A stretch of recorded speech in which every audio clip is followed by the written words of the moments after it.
ಮನಸ್ಸನ್ನು ಹತೋಟಿಯಲ್ಲಿಟ್ಟುಕೊಳ್ಳುವುದು ತುಂಬಾ ಮುಖ್ಯ, ಏಕೆಂದರೆ ವಿಚಲಿತ ಮನಸ್ಸು ಸಾವಿರಾರು ಪ್ರಶ್ನೆಗಳ ನೆಲೆಯಾಗಿರುತ್ತದೆ. ಗೌತಮ ಬುದ್ಧರ 6 ಹಂತಗಳಿಂದ ನಿಮ್ಮ ಮನಸ್ಸನ್ನು ಶಾಂತಗೊಳಿಸಬಹುದು. ಮನಸ್ಸು ಅಂದರೆ ಮೈಂಡ್.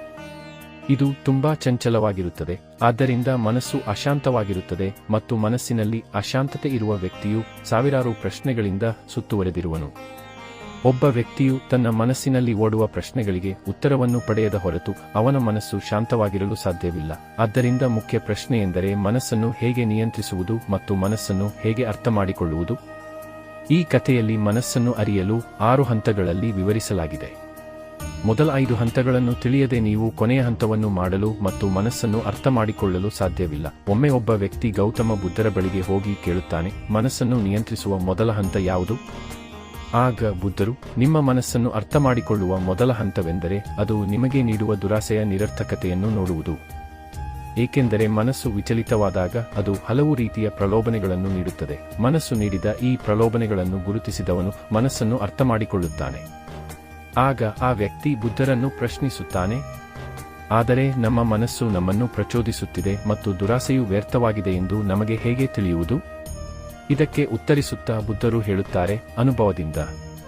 ಮನುಷ್ಯನು ತನ್ನ ಮನಸ್ಸಿನ ಚಂಚಲತೆಯಿಂದ ಯಾವುದೇ ಕೆಲಸವನ್ನು ಅತಿಯಾಗಿ ಮಾಡಿದರೂ ಅವನು ನಷ್ಟವನ್ನು ಹೊಂದುತ್ತಾನೆ ಮತ್ತು ನಷ್ಟದ ನಂತರವೇ ಅವನಿಗೆ ಅನುಭವವಾಗುತ್ತದೆ. ಉದಾಹರಣೆಗೆ, ವ್ಯಸನವು ಕೇವಲ ದುಃಖ ಎಂದು ನಿಜವಾಗಿಯೂ ನೋಡಿದವನು ವ್ಯಸನದಿಂದ ಮುಕ್ತನಾಗಲು ಪ್ರಾರಂಭಿಸುತ್ತಾನೆ.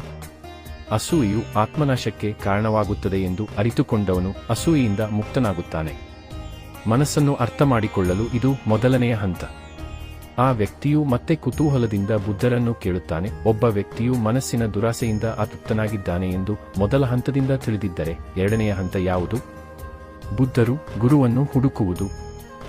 ಇದು ಎರಡನೇ ಹೆಜ್ಜೆಯಾಗಿದೆ ಎಂದು ಹೇಳಿದರು. ತನ್ನ ಮನಸ್ಸನ್ನು ಮೊದಲೇ ಅರಿತು ಅದರಿಂದ ಮುಕ್ತನಾದ ವ್ಯಕ್ತಿಯ ಹುಡುಕಾಟದಲ್ಲಿ ನಾವು ಹೊರಡಬೇಕಾಗುತ್ತದೆ. ಏಕೆಂದರೆ ಆತನು ಮಾತ್ರ ನಿಮಗೆ ಮಾರ್ಗದರ್ಶನ ನೀಡಬಲ್ಲನು. ವ್ಯಕ್ತಿ ಕೇಳುತ್ತಾನೆ, ಆದರೆ ಅಂತಹ ವ್ಯಕ್ತಿಯನ್ನು ಹೇಗೆ ಗುರುತಿಸಲಾಗುತ್ತದೆ? ಆಗ ಬುದ್ಧರು, ನಿಮ್ಮ ಮನಸ್ಸನ್ನು ಅರ್ಥಮಾಡಿಕೊಳ್ಳಲು ಸೂಕ್ಷ್ಮವಾಗಿ ಮನಸ್ಸನ್ನು ಆಲಿಸಬೇಕು.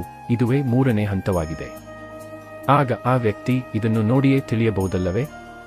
ಬುದ್ಧರು, ಒಬ್ಬ ವ್ಯಕ್ತಿ ತುಂಬಾ ಶಾಂತವಾಗಿ ಮತ್ತು ಸುಂದರವಾಗಿ ಕಾಣಿಸಬಹುದು, ಆದರೆ ಅವನ ಮನಸ್ಸಿನಲ್ಲಿ ಏನಿದೆ ಎಂಬುದು ಅವನ ಮಾತಿನ ಮೂಲಕವೇ ಪ್ರಕಟವಾಗುತ್ತದೆ.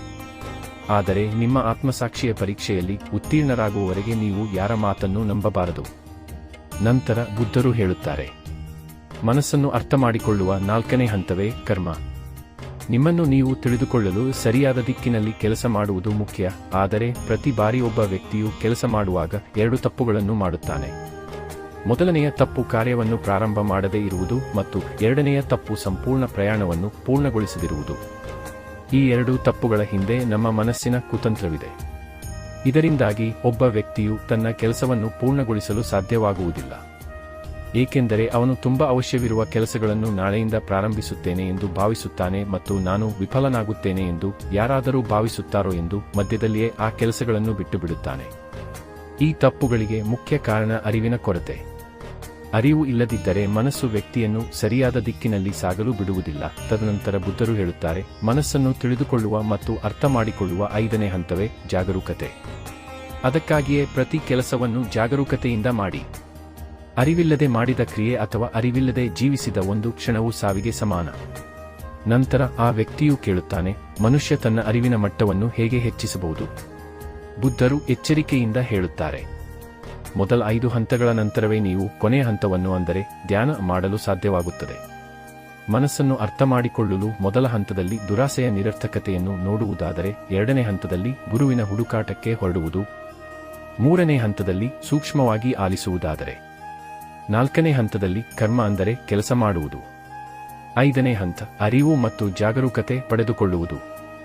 ಇದರ ನಂತರವೇ ನೀವು ಶಾಂತ ಮನಸ್ಸಿನಿಂದ ಧ್ಯಾನ ಮಾಡಲು ಸಾಧ್ಯವಾಗುತ್ತದೆ. ಮನಸ್ಸನ್ನು ತಿಳಿದುಕೊಳ್ಳಲು, ಅರ್ಥಮಾಡಿಕೊಳ್ಳಲು ಮತ್ತು ನಿಯಂತ್ರಿಸಲು ಧ್ಯಾನವು ಅಂತಿಮ ಹಂತವಾಗಿದೆ. ಅಂದರೆ ಮನಸ್ಸಿನ ನದಿಯನ್ನು ದಾಟುವ ದೋಣಿಯೇ ಧ್ಯಾನ. ಈ ಮೊದಲ 5 ಹಂತಗಳ ಮೂಲಕ ಧ್ಯಾನವನ್ನು ತಿಳಿದಿರುವ ವ್ಯಕ್ತಿಯು ತನ್ನ ಮನಸ್ಸನ್ನು ತಿಳಿದಿರುತ್ತಾನೆ. ಸ್ನೇಹಿತರೆ, ನಿಮಗೆ ಈ ವಿಡಿಯೋ ಇಷ್ಟವಾಗಿದ್ದರೆ ಅದನ್ನು ನಿಮ್ಮ ಸ್ನೇಹಿತರೊಂದಿಗೆ ಹಂಚಿಕೊಳ್ಳಿ ಮತ್ತು ನಿಮ್ಮದೇ ಆದ ಈ ಚಾನೆಲ್ಗೆ ಸಬ್ಸ್ಕ್ರೈಬ್ ಆಗುವುದನ್ನು ಮರೆಯಬೇಡಿ. ಧನ್ಯವಾದಗಳು.